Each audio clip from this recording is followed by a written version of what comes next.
And ito na naman tayo sa ating no contact update segment para sa araw na ito, July 5, 2026. So bago natin alamin ang real-time energies ng person mo, ibig sabihin energy niya po for today. And especially right at this very moment na pakikialaman na taalamin natin yan for ya.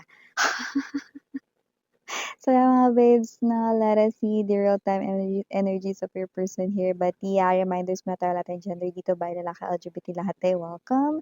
And yes, kung hindi mo pa meron pa tayong isa pang channel link down below lang mahal, no?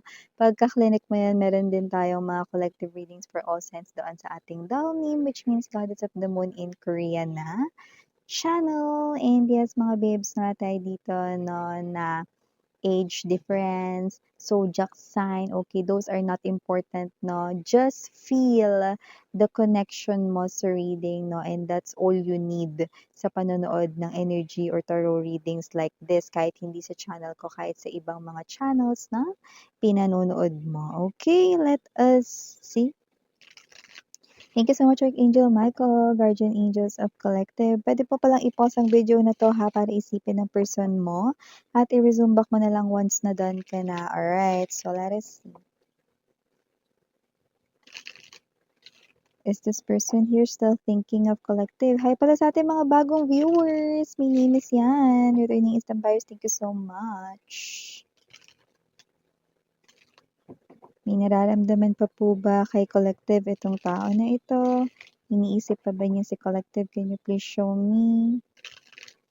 What is this person here thinking? Any plans sa kanyang mind related kay collective? What is this person here doing right at this very moment, especially konektado kay collective?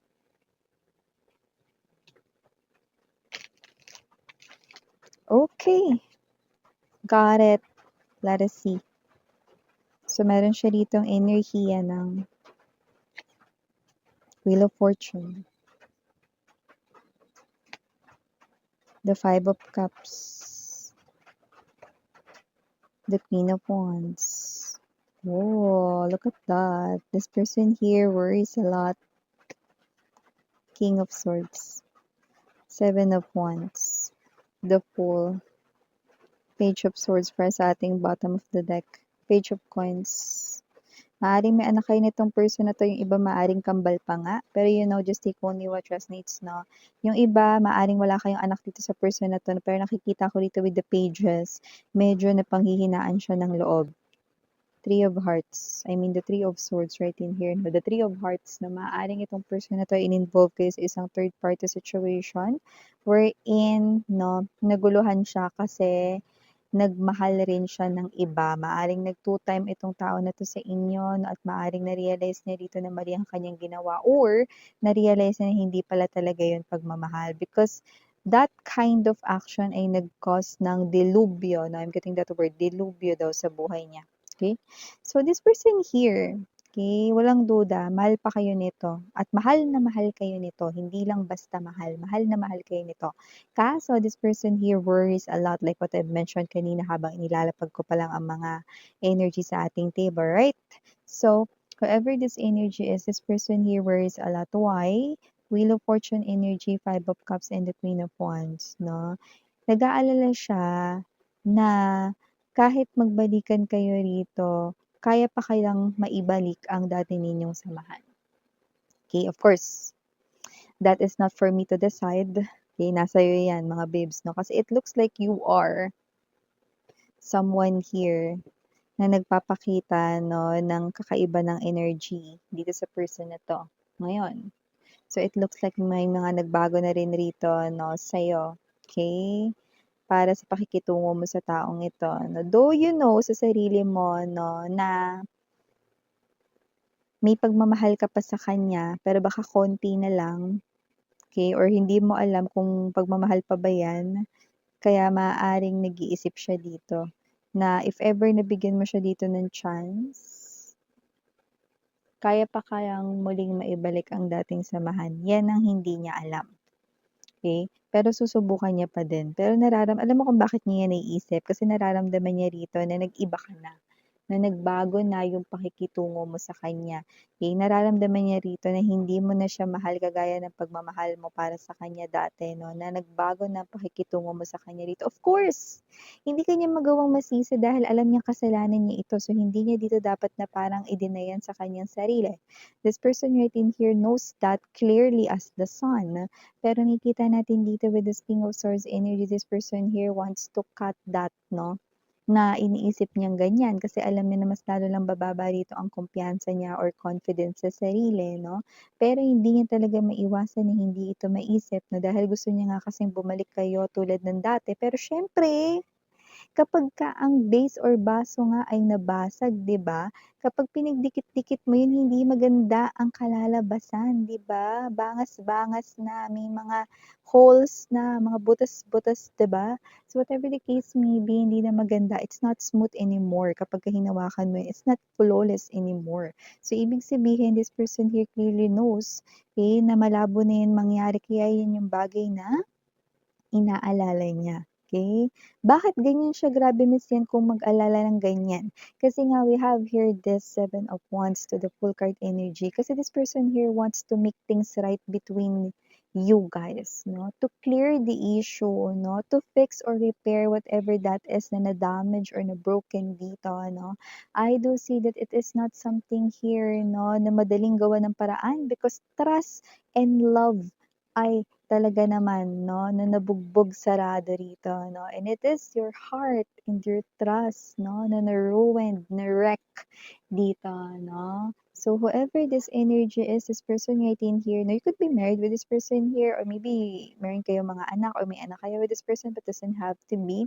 But this person here ay takot siya ngayon sa'yo. Indeed, takot siya ngayon sa'yo because your word holds his or her power. Kapag may sinabi ka dito, parang wala na, tapos na. Kaya kinatatakutan niya rito ang anumang pwede mong sabihin, no? So maybe this is you, baka binigyan mo ito ng isa pang chance or baka bibigyan mo ito ng isa pang chance, no? Kabado siya sa pagtawag mo pa lang ng pangalan niya rito, no? Naalala ko tuloy 'no, kapagka tinatawag ng buong pangalan 'no, ng nanay yung anak 'no, kinakabahan yung anak kasi alam niya, na kapagka tinawag siya sa buo niyang pangalan, yari siya. So, parang gano'ng klase ng energy. "Juanito Junior, halika nga dito." Ano, so whatever the case may be. Naku, 'pag binuo pa yung pangalan kasama yung apelyido, naku mas talagang lagot siya. Example ko lang yun, pero baka maybe someone's name could be Juanito, Juan, no, or Nito, whatever the case may be. Nits. Just take only what resonates. But yeah, I do see that whoever this energy is, takot siya rito, no? So, parang kabado siya rito na kung bigla mo siya ritong kakausapin tapos feeling niya hindi pa kayo okay, kinakabahan siya na baka bigla mo na lang siya patigilin, hindi mo na siya rito bigyan ng chance na itigil niya na yung pagpupursu niya sa'yo, no? Itigil niya na yung panunuyo niya sa'yo, mga ganun. Tatakot siya. At kung tinanggap mo na siya sa buhay mo but you're acting pretty cold, kapagka tinatawag mo siya or pagka may sinasabi kang kakausapin mo siya, kabado siya be. Butil-butil ng mga malalamig na mga pawis na tumutulong mula sa kanya ditong bumbunan 'no, mula sa baby hairs. Baby hairs! Sa mga bagong tubo niyang buhok sa kanya ditong head 'no, 'yan. So kung sino man 'tong energy na 'to, kabado sa bawat pagtawag mo kasi baka bigla na lang tapusin mo ang lahat sa inyo ng hindi niya gustong maganap or mangyari. Kasi nga gusto niya nga rito maayos ang kahit na ano rito nga kaguluhan sa inyong koneksyon 'no, at diyan siya kabado. Okay, so kahit na parang yung iba sa inyo binigyan niyo na siya ng chance dito 'no, pero parang hindi niya pa rin muling nakukuha yung loob ninyo, mas malaki yung takot dito. Kasi ayaw niya na kayong bitiwan ngayon, kasi ngayon niya rito na-realize yung inyo ritong importansya tapos bigla kayong mawawala. It's something here 'no, na hindi niya kayang i-handle, hindi niya kayang i-bear or dalhin. So I do see that this person right in here 'no, ay ayaw na ayaw itong mangyari 'no, kaya okay, ito yung biggest fear niya ngayon of losing you for good, 'yan. So this person here could be praying and asking for guidance ni God 'no or ni universe dito 'no, na sana bigyan mo pa diyan siya ng chance na sana, mahanap mo rito 'no, sa isip at puso mo na puwede pa ulit na tanggapin mo siya, 'yan. Pero siyempre, it's not for him or her to decide about that, okay? It's all in your hands, babe. It's all in your hands. The universe right in here, no, ay binibigyan kayo dito ng laya 101% to make the decision dito, okay? And of course, ayaw mo rin naman dito lumbas because you are the Queen of Wands. Ayaw mo siya ditong bigyan lang ng chance just because naawa ka sa kanya, no? Or this person right in here ay, what's this, ayaw mo lang masaktan dito, itong tao na 'to, 'no? So, hindi mo gusto yung gano'n. So, you want to be someone here na gusto mo ditong gawin kung ano yung gusto mong gawin. Yung best para sa'yo. Yung talagang desisyon na talagang magbibigay dito sa'yo ng kalayaan at, pagkapanatag ng kalooban. Kasi dito nakita ko mga babes 'no, to be honest, you're still in love with this person here, yeah. May feelings ka pa sa kanya, yeah. But this person right in here 'no, is not someone na alam mo na kailangan mo pa sa buhay mo. Alam mo sa sarili mo na kahit wala siya, you can be happy all by yourself. Okay? So whatever the case may be, don't settle for less or don't allow anyone to enter your world, even this person right in here. No? Kasi nakita ko rito na kung dati nakikita mo na siya yung happiness mo, it looks like ngayon hindi na. Pero sa iba hindi na masyado. Parang hindi mo na siya kailangan. Ramdam niya yun, eh, 'no, ramdam niya yun. Okay, so whatever the case may be, maybe you are wanting to move towards new love, then go ahead, you can do that. Or maybe gusto mo rito ng parang time for yourself, no, and you do not need anyone muna for now, then you can do that as well. Okay, malaya ka ritong gawin ano man ang nais mong gawin. Okay, but this person here, itong inaalala niya ngayon, na once na magkaroon rito ng pagkakataon, okay, baka bigla mo na lang siya ritong bitiwan, baka bigla mong bawiin yung tsansa kung bibigyan mo siya nun, okey? Hindi siya sure kung maibabalik pa yung dati ninyong samahan kahit gusto niya. Yan.